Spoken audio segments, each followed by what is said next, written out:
everybody. Today's topic is going to be about beauty. And when I look at myself now, as you see me, I think I'm darned beautiful. I think I'm darned beautiful here too. I mean, who could look at that face and not find that to be beautiful, right? And here, I'm cute. Oh my goodness, I'm cute here. I can totally sign on to this. Even if I am a little piggy. It's a cute little piggy. And I'm good with this. However, now that we're back to where I am me, beauty, cuteness doesn't come into my thinking. When I'm looking forward and looking at myself, those words do not cross my mind. Because like many of you, I judge myself harshly. And I have to say, before I launch into what I wanted to say in this video, that judgment, when we compare ourselves to other people, comes out of fear. Because we're afraid we don't measure up. Even if we want to judge against another and find ourselves superior, it's still out of fear. And fear is the opposite of love, which is where we're all supposed to be heading. That's supposed to be how we live our lives, is based on love, not fear. Judgment is what keeps us feeling separate from each other. It's a booger. So, let me tell you why I wanted to do this video today. And it didn't dawn on me, honestly, how well it went with my conversations with the mirror video, but it's a pretty good match. You know how on YouTube you have that home category, and YouTube suggests things that you might want to watch. Mine's been a little squirrely lately. I'm not sure how things are ending up there, but today a video caught my eye, and it was this adorable young man, and I may get his name wrong, but I think it was Mayza, M-A-Y-Z-A, who did a video about 10 things women are insecure about that men actually love. And bless this young man's heart. He was amazing in his reassurance to women that the things they worry about the most are not a big deal to at least the decent men. I mean, you know, there are categories in men and women, and some of them take the high road, some of them take the low road. That's just human nature. Anyway, this guy was just amazing in his support of women and telling them they didn't need to be insecure. Things like, you know, it's not that we don't appreciate that you want to get all made up and looking gorgeous for us, but we like you without your makeup too. Because when we get close to you, we want to kiss your face and not get that gunk on our lips. And it was like, don't be self-conscious if you don't have any boobs or a butt. I personally, he says, like petite women because it makes me feel big. I could just pick you up, toss you around, feel powerful. This guy was incredible, really. You know, it's like, stretch marks, no big deal. I just kind of like the tiger look, so you better get your ass over here, little tiger. I mean, this guy was truly just an angel in his desire to support women and to get them over their insecurities.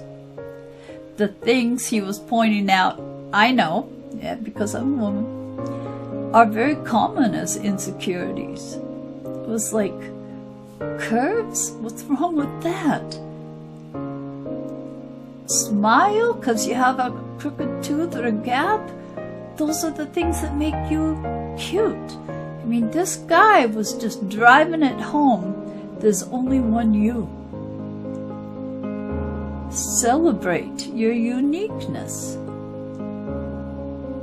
we don't care about that stuff. If we really care about you, the physical stuff is not what we care about. It's your spirit.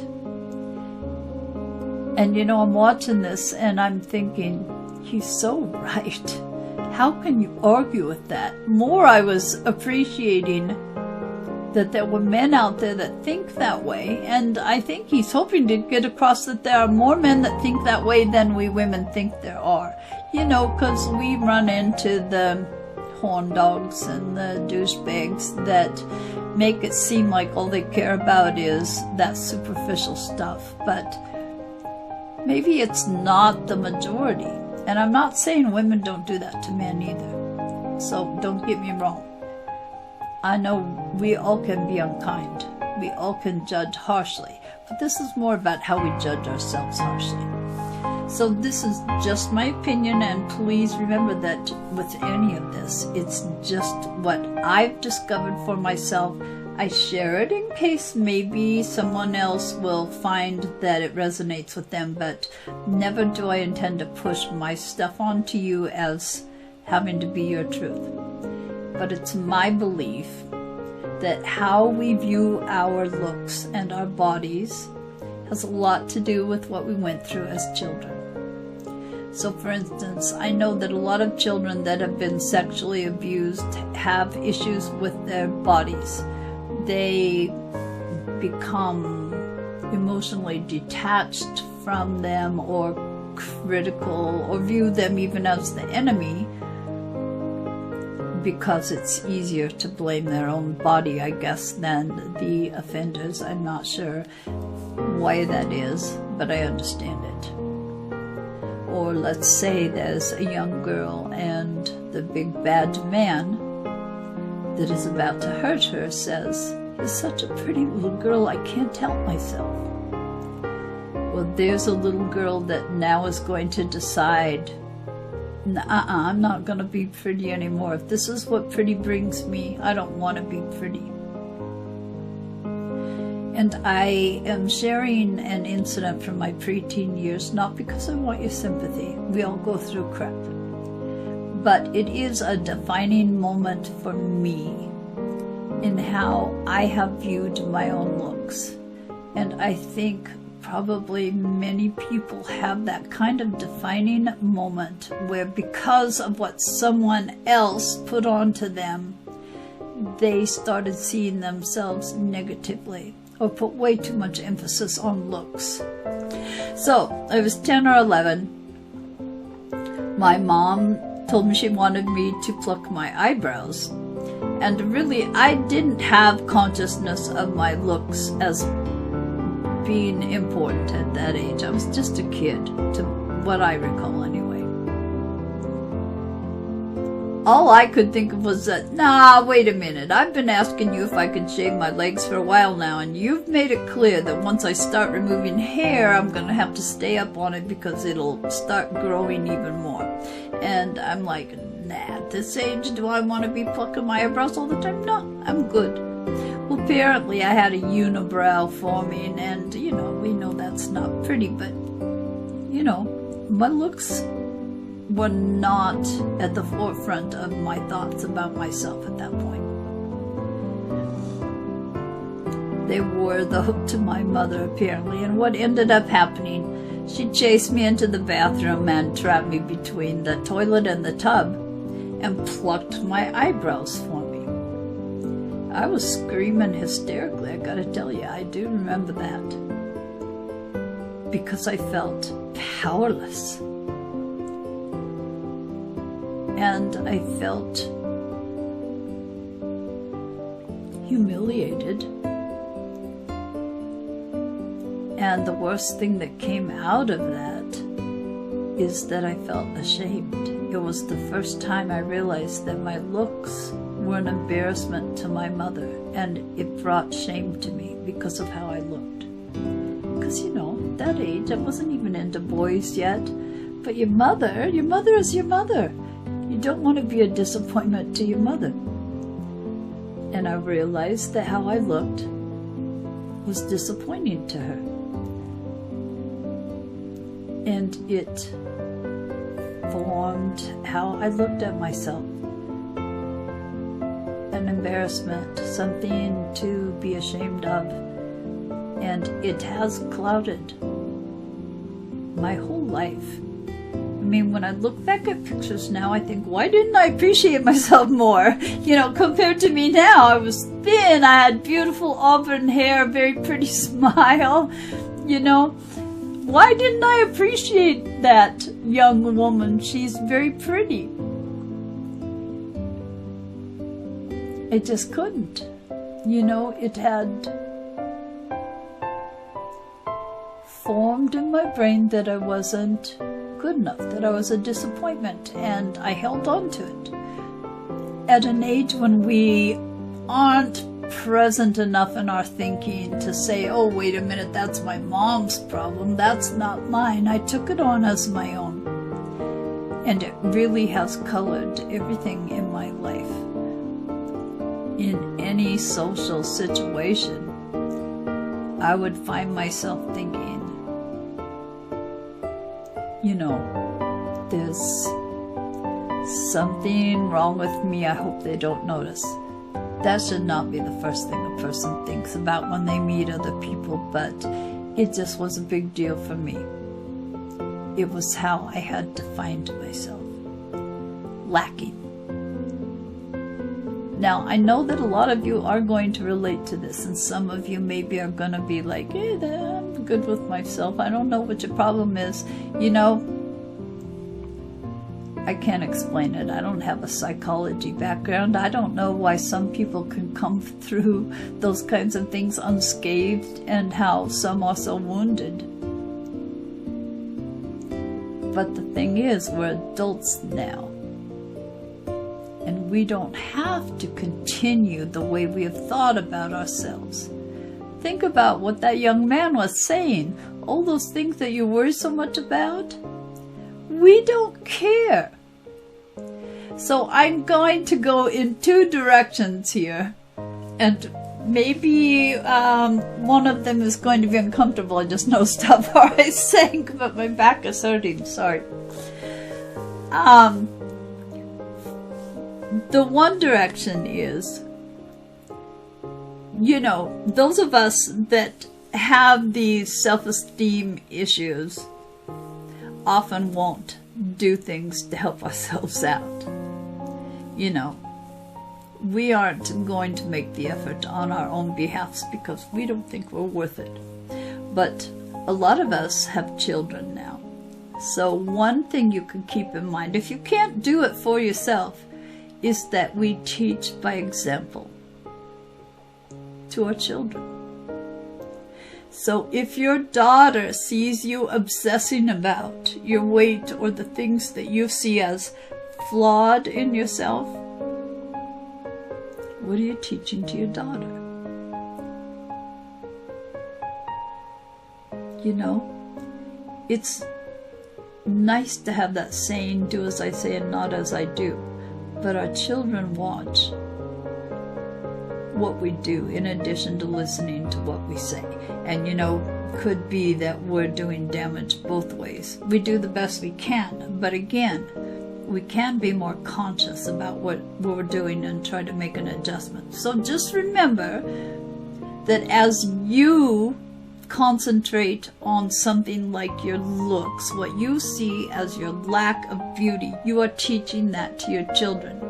And where you may not make an effort for yourself, your mama bear or your papa bear will probably come out for your child to set a healthy example. So that's one thing I wanted to bring. Now the other direction is what may make some uncomfortable. But I think it's a direction that just is called for, because our looks, our bodies come so much into play when we head into the bedroom. We're so vulnerable when we have to get naked, when we have body insecurities, when we're not happy with how we look. And the lack of confidence the lack of believing that we can be appreciated in that way can do a lot of damage to the potential in a relationship. But again, along the lines of, if you don't see that you yourself are worth making a change in your thinking for, think about what you are presenting as far as judgment to your new partner. First time you head into the bedroom. When you head into the bedroom and you start to get naked, you know, hopefully you're not looking at the other person getting undressed and doing an inventory of the things that please you and do not please you. More likely, you're going through your own inventory and you're thinking, oh God, am I going to disappoint this new person? Am I going to let this person down because of, you remember that Santa Claus list, A, B, C, or D? And a lot of times we're tempted to say, oh God, I'm sorry I don't have more boobs to offer or whatever. But remember that lack of confidence, the lack of appreciation of your own body and your own looks can then translate to your partner going, oh, maybe I don't have enough there. Or, gosh, if she's going to be so critical about her own body, is she going over my body in the same way? You know, I know that they say that the opposite sex is attracted to confidence in their potential partners. And I never thought about it this way, but it may have more to do with the fact that they see you judging yourself so harshly and wonder, are you going to put them through the same process? So it may not be so much that they admire confidence, but that it brings out the lack of confidence in them when they see that you are so quick to think that you're not good enough. Then does it translate to thinking they're not good enough? You know, these are mysteries of life between the sexes. I'm not saying I got this figured out. I don't have that much figured out in this area, quite frankly.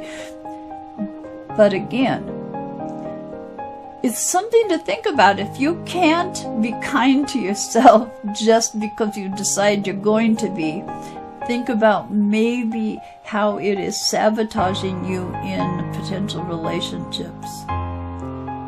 How it is sabotaging these encounters that you want so much. And if you've been wondering what's been going wrong, it's something to consider.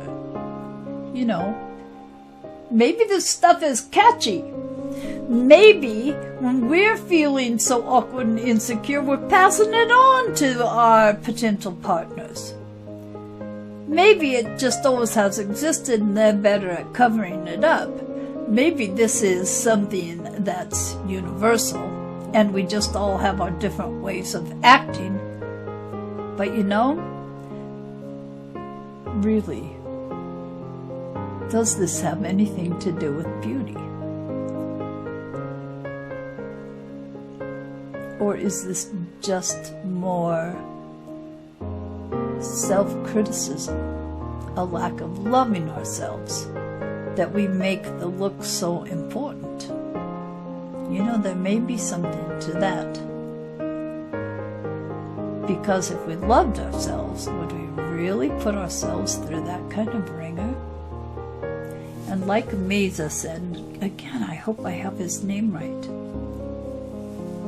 If we love you, it's not your looks that we love, it's your spirit. So remember, it's your spirit for you too.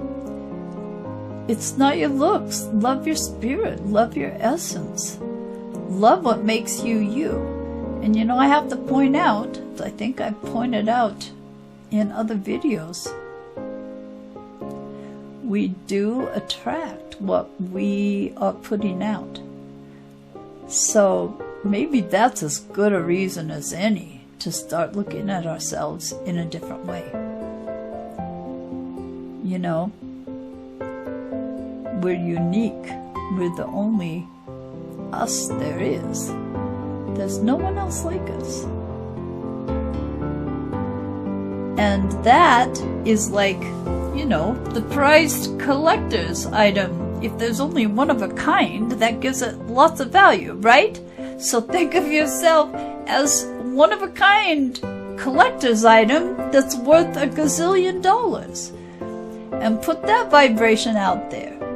And then you're going to be attracting, I don't want to say collectors because that makes you feel like you're a possession, but you know what I mean.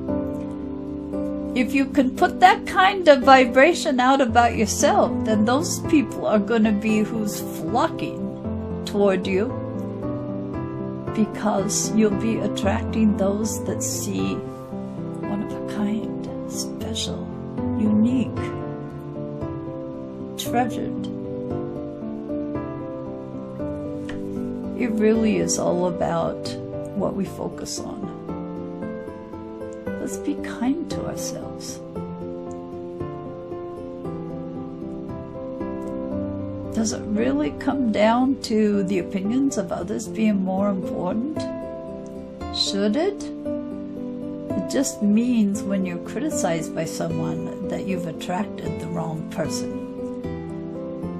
You've attracted someone that's looking for things that really shouldn't be important to you.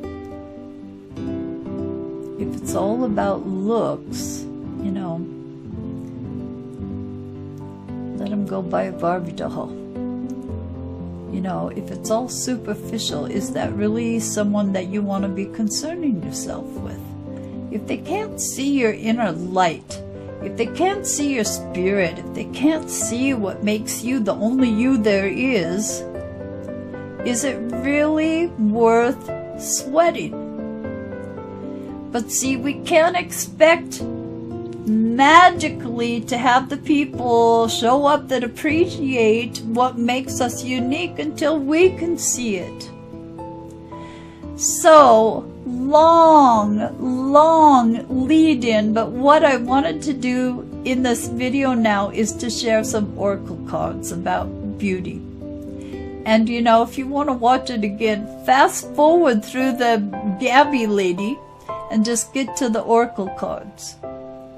Because these are reminders we need. I'm just going to have a few. But these are reminders we need to remind us beauty is not the superficial. And there's beauty all around us if we just focus with that in mind. And so, you know, instead of wishing I had the doggy picture up here of myself so I could say, oh, how beautiful, how cute, I'm going to look at myself and say, yeah, she's got a few years, a little wear and tear, but damn, I can see she's got something. That's where we start, people. That's where we start. Those little baby steps add up into bigger strides, and pretty soon we're off on a whole different path. And did you notice how the light came out when I leaned back? Bring the light in. Forget the hiding out of shame and celebrate who you are. And that includes how you look. And it even includes those things that you think are awful. Be like that man Mesa said. And find things adorable. Like that little tiger ass with the stretch marks, right? I loved that. I think probably there was something I intended to say that I did not. I'm pretty sure I probably said things I shouldn't have, that hopefully I will edit out before this airs. I've done the best I can. I know I say that all the time, but really, all we can do is our best. There's nothing more. So if that's what we're meant to be happy with. It's our contribution and it counts. All right, guys, I'm going to have the oracle cards coming up. Talk to you soon. Bye.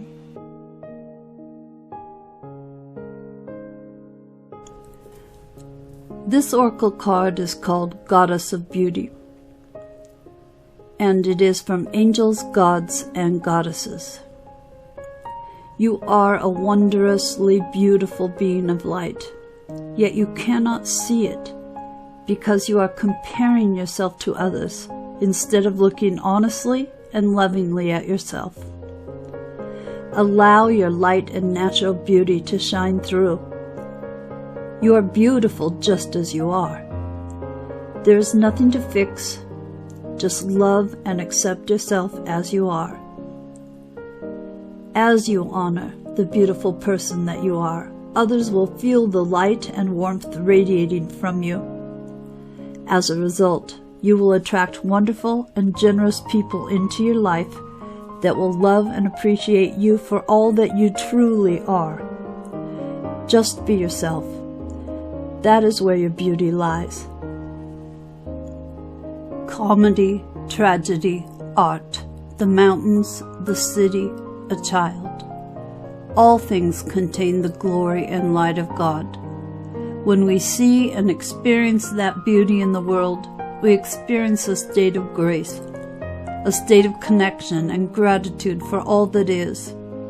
This is a time for you to really see and experience the light of God shining all around you. See it in everyone you know and meet. See it in the place you live. See it in all of life's ups and downs, in the tragedy and ecstasy of life and all you experience.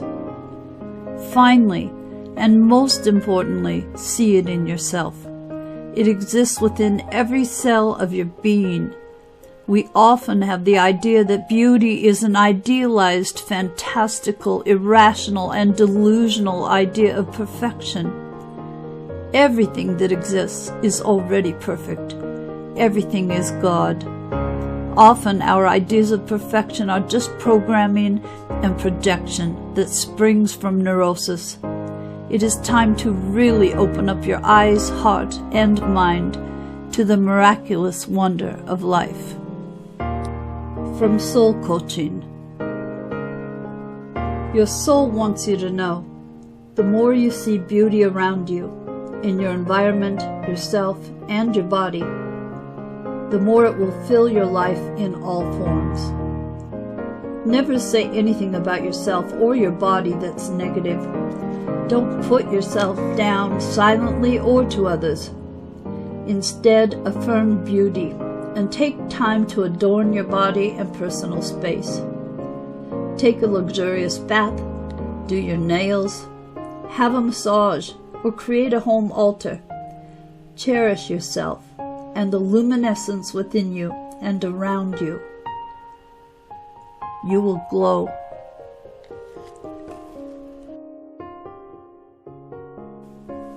You are beautiful, special, unique, and attractive. When was the last time you looked in the mirror and felt good about what you see? Did you know that your features can literally change based on how you feel about yourself and your life? Your internal experiences are etched on your face and your body. People can feel your energy when you enter a room. When a person who is not thought of as being physically good-looking connects to their own inner light, wisdom, and warmth, the glow that emanates from within makes them extremely appealing and attracts people and opportunities toward them. Focus on what you love about yourself and allow yourself to shine. If you are challenged by how you see yourself, this could be a perfect time for an internal and an external makeover.